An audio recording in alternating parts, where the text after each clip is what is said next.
He raised his glass, grinning smugly. How does it feel to be a loser living off your wife like that? The whole table burst out laughing, and my wife laughed the loudest.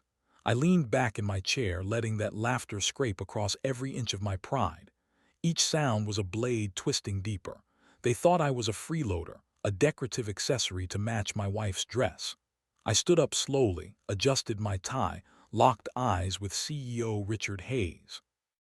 You have 24 hours to enjoy your position because this loser is the one who will be signing your termination papers. His face drained of color. The room went dead silent, so quiet I could hear my own heartbeat. And in that moment, I knew it was time to remind them and my wife exactly who I really was.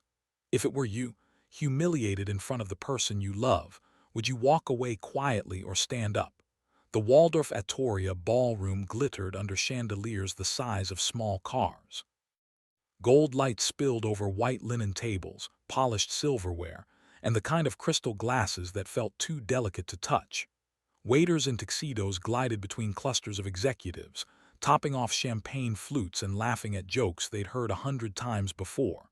Emily stood across the room, radiant in an emerald gown that caught the light with every movement.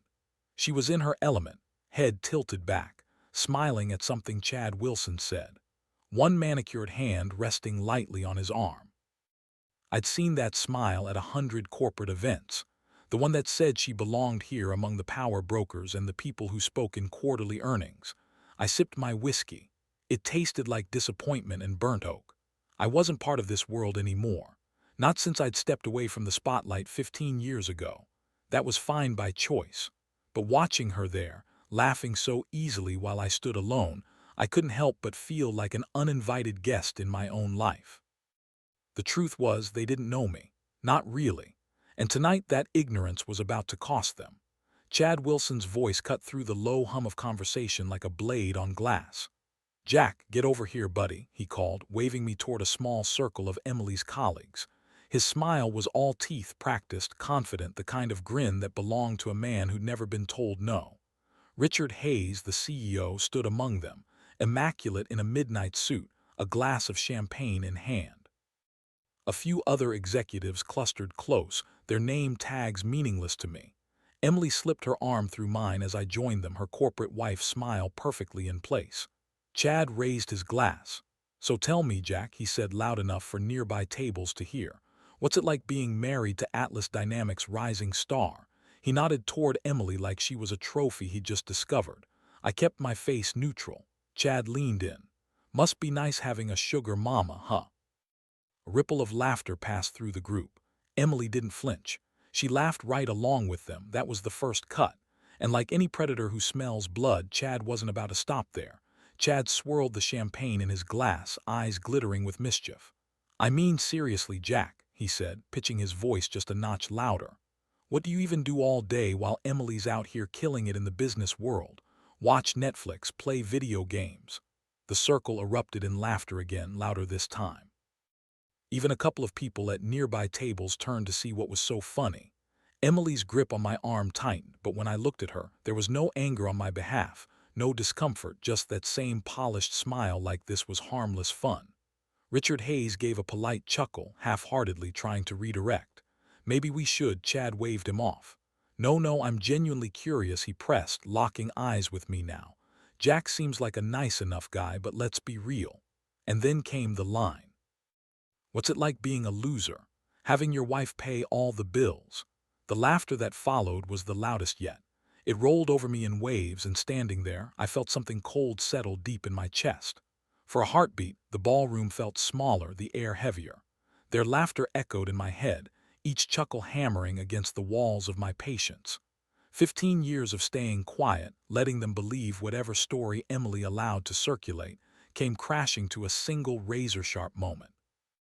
Emily's laughter cut the deepest. Not nervous, not forced, genuine. Like Chad's words were a perfectly acceptable punchline. I let the noise wash over me, kept my posture loose, my expression calm. Inside, something shifted. Maybe it was the whiskey. Maybe it was the years of being treated like a plus one instead of a partner. Or maybe I was just done. I straightened, rolling my shoulders back. The laughter faltered as a few people noticed the change. My gaze found Richard Hayes still holding his glass midair. "You know, Richard," I said evenly. "It must seem strange from where you're standing." The room began to quiet. "But I wonder how does it feel to know that this so-called loser owns 90% of Atlas Dynamics?" Silence. And then for the first time all night, every single pair of eyes was on me. Richard Hayes froze, his champagne glass suspended halfway to his lips. The color drained from his face, leaving him pale under the warm glow of the chandeliers. Emily's arm slipped away from mine. She stared at me, mouth slightly open like she just misheard something impossible. Chad's smug grin collapsed into confusion, his brows knitting together as he tried to process what I'd said. "What?" Emily's voice was barely above a whisper. I let my eyes sweep over the table, over the people who'd been laughing seconds ago. Did I stutter? My tone stayed calm, but the words carried weight. "You remember Orion Systems?" I asked Richard, leaning in slightly. "That little tech startup that merged with Atlas Dynamics 5 years ago, the one that pulled you back from bankruptcy." Recognition flickered in his eyes. "That was mine," I said, letting the truth hang in the air. "Still is, actually." Emily's wine glass slipped from her hand, shattering against the marble floor. Red wine spread like blood across the white linen. The sound snapped the room into a stunned, breathless silence. The shatter of glass seemed to break whatever spell had frozen the room. Conversations flared in hushed tones. Chairs scraped. People leaned toward each other, whispering, trying to make sense of what they'd just heard. I'd said enough. I adjusted my tie, straightened my jacket, and stepped back from the table. Emily's eyes followed me, wide and unblinking, but she didn't say a word. Richard was still rooted in place, his grip tight on the stem of his glass, as if letting go might make the truth I dropped any more real. Without another glance at Chad or the rest of them, I turned toward the exit. The marble floor of the ballroom amplified every step I took, each one a quiet declaration that the game had just changed. Behind me, voices rose. Richard's panicked. Emily's calling my name. Chad demanding to know if what I'd said was true, but I didn't look back. If they wanted answers, they'd have to work for them. Tonight I was done standing in the corner while everyone else wrote my story. It was time to start telling it myself. The moment I pushed through the ballroom doors, the noise dimmed, replaced by the soft hum of the hotel lobby. The marble gleamed under the warm lights, a polished stage for my exit. I was halfway to the revolving doors when I heard it. Rapid, sharp clicks of heels on stone. "Jack, Jack, wait." Emily's voice cut through the ambient chatter of tourists checking in and business travelers dragging suitcases. I didn't slow down. If anything, I walked faster, hands buried deep in my pockets. "Jack, damn it, stop." There was desperation in her tone, the kind I hadn't heard in years. Not since the night her father had a heart attack. I could hear her stumble, those designer heels not built for speed. And then she caught up, fingers clamping onto my arm, spinning me halfway toward her. Her breath was ragged, her emerald gown slightly creased from the chase. "What the hell do you mean you own the company?" she demanded, eyes sharp, searching my face for some kind of joke. I stayed still for a moment, letting the weight of her grip sink in before I answered. I didn't turn to face her right away.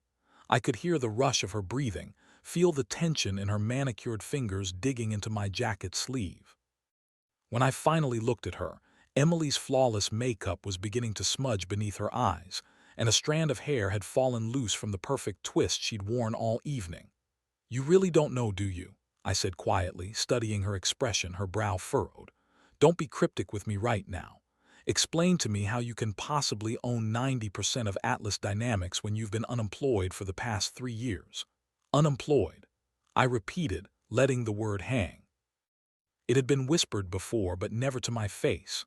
"That's what you think I've been doing, sitting around while you bring home the bacon." I gave a humorless laugh. "Well, what else would you call it?" she shot back, voice rising enough to draw glances from people passing through the lobby. I stepped closer, lowering my tone so only she could hear. "I'd call it building a life that didn't need to flaunt itself and letting you believe whatever story made you feel bigger." She crossed her arms, the silk of her gown whispering with the movement. "You haven't had a real job since you sold that little software company back in that little software company."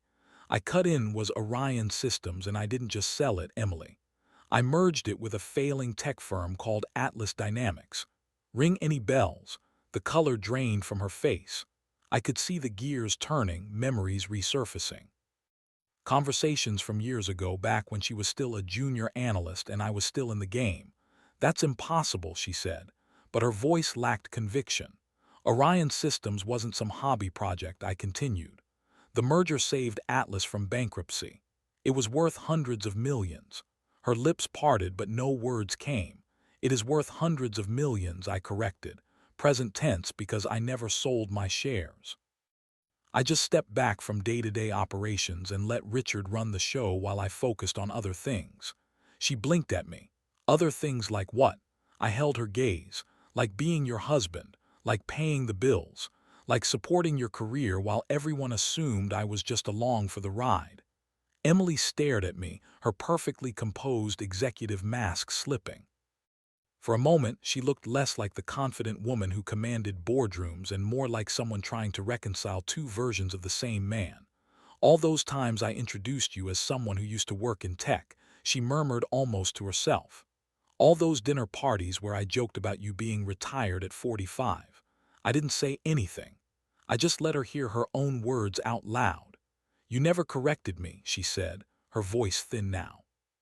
Because I wanted to know if you loved me for me, I replied evenly. Not for the numbers in my portfolio, not for the title on my business card. Her eyes glistened, but she didn't look away. If that's true, then why tell me now? I stepped closer, my voice low, steady. Because tonight you laughed, Emily, when Chad called me a loser when they all did. And after 15 years together, you didn't defend me once. Her breath caught. She opened her mouth to speak, but for the first time in years, I turned and walked away before she could find the words.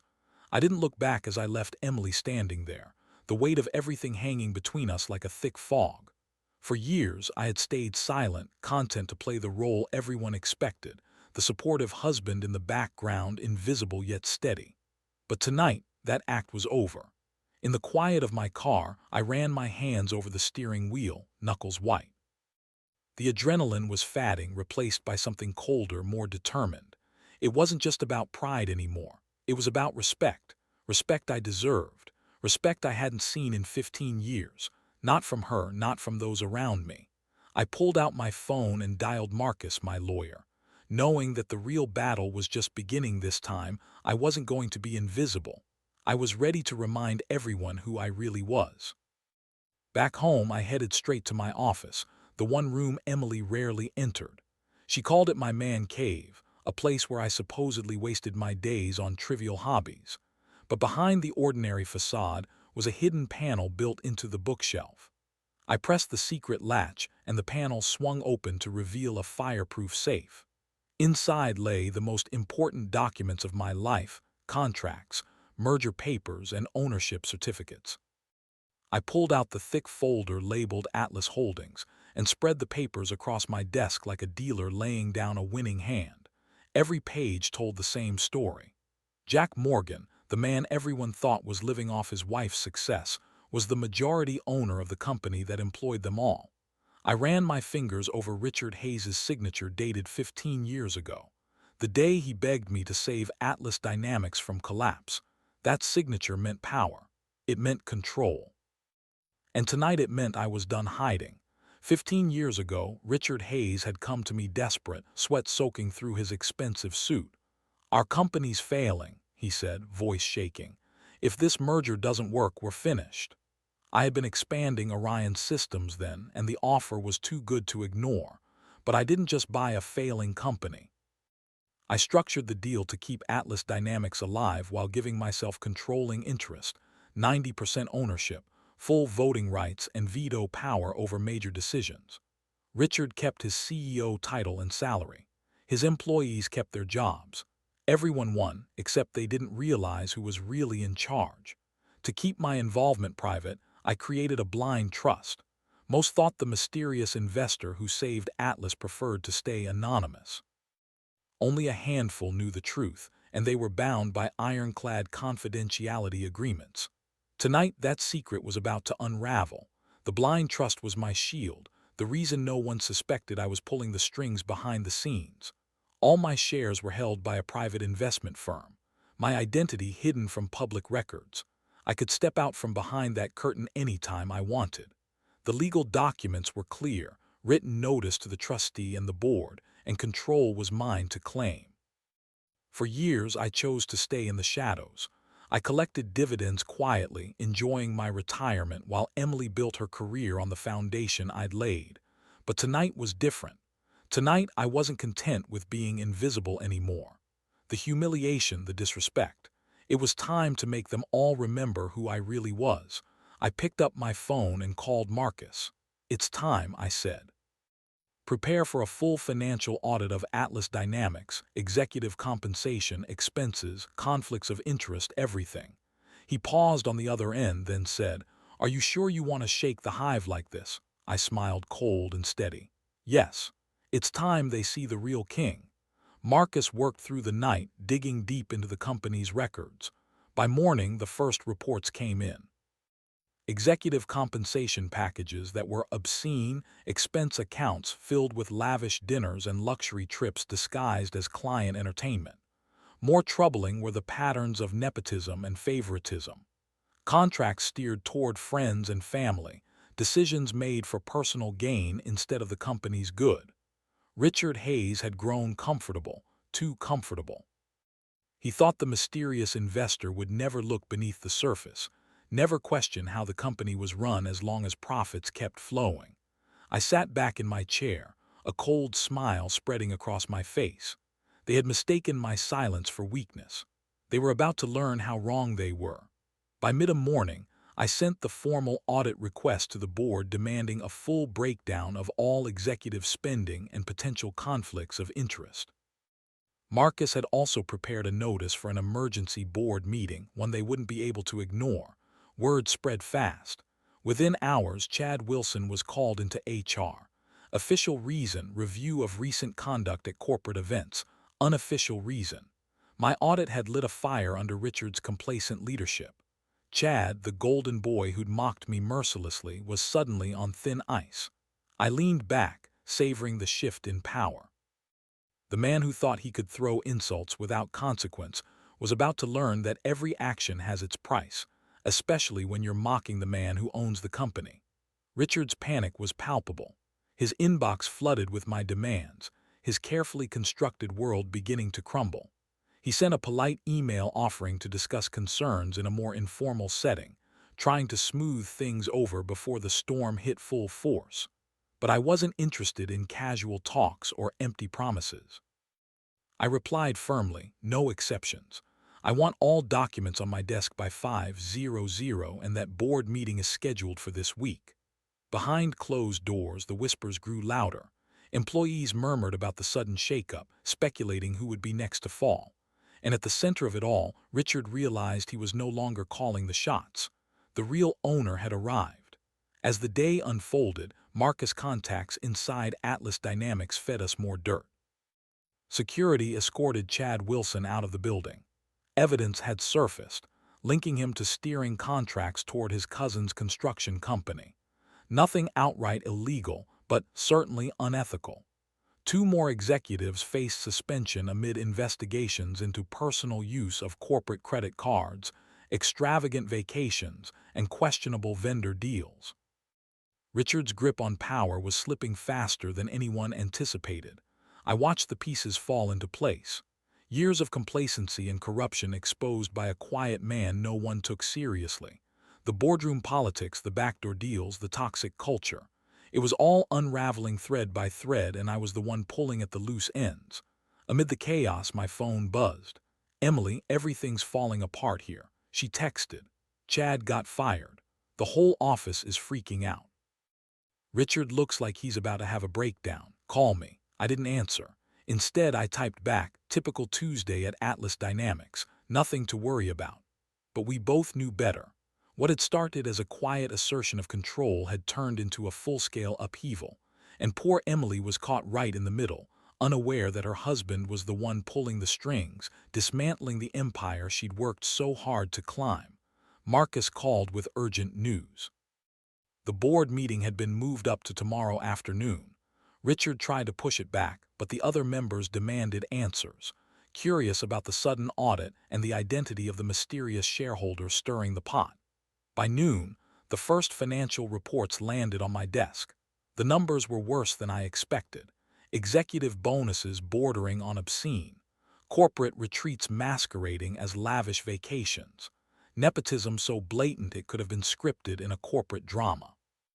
The board was scrambling to contain the fallout, but I sat back, calm and confident.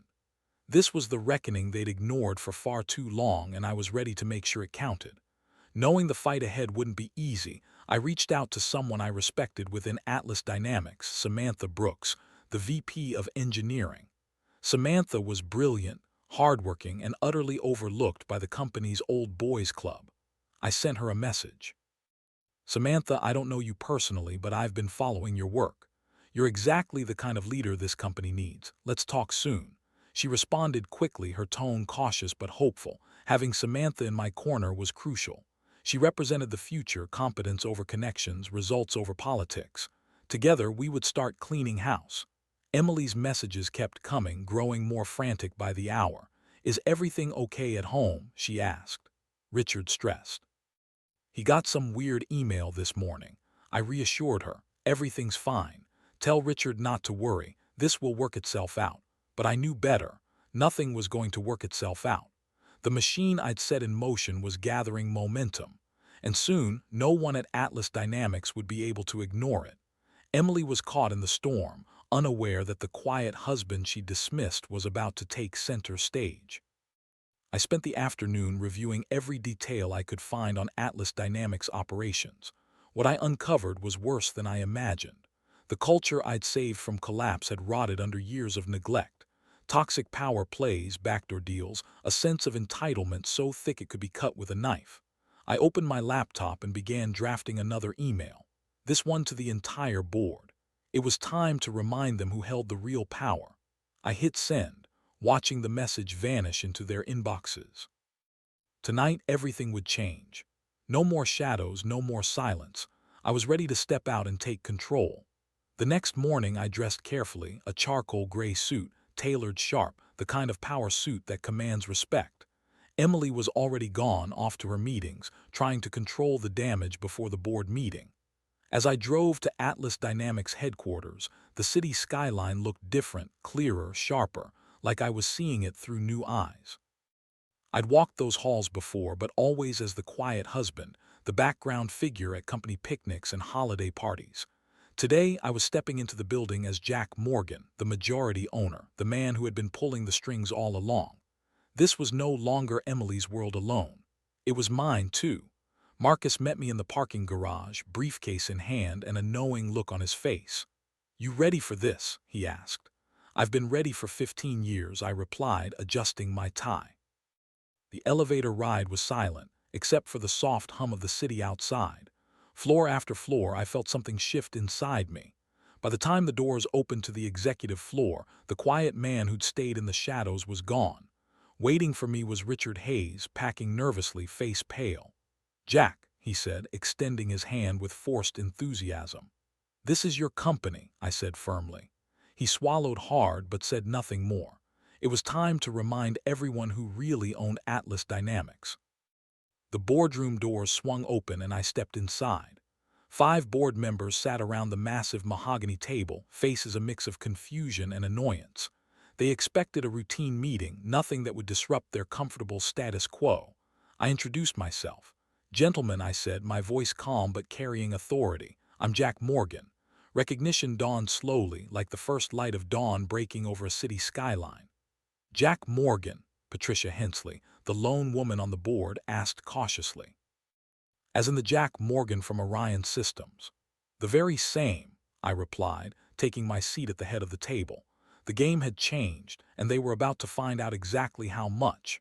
I spread the financial reports across the table like a dealer laying down a winning hand. Executive bonuses that bordered on obscene expense accounts filled with extravagant dinners and luxury vacations disguised as client entertainment. Nepotism so blatant it made a mockery of the company's values. I watched their faces tighten with each new revelation. Patricia leaned forward, her eyes sharp. "These are serious allegations, Mr. Morgan." I nodded, voice steady. If even half of this is true, it means the company has lost its way. Richard shifted uncomfortably, sweat beading on his forehead. I'm sure we can address these issues through proper channels, he offered weakly. The proper channel, I interrupted, is me taking direct control of the company I've owned all along. I reached into my briefcase and pulled out a formal notice of intent. Effective immediately, I declared, I am exercising my right as majority shareholder to assume direct operational oversight of Atlas Dynamics.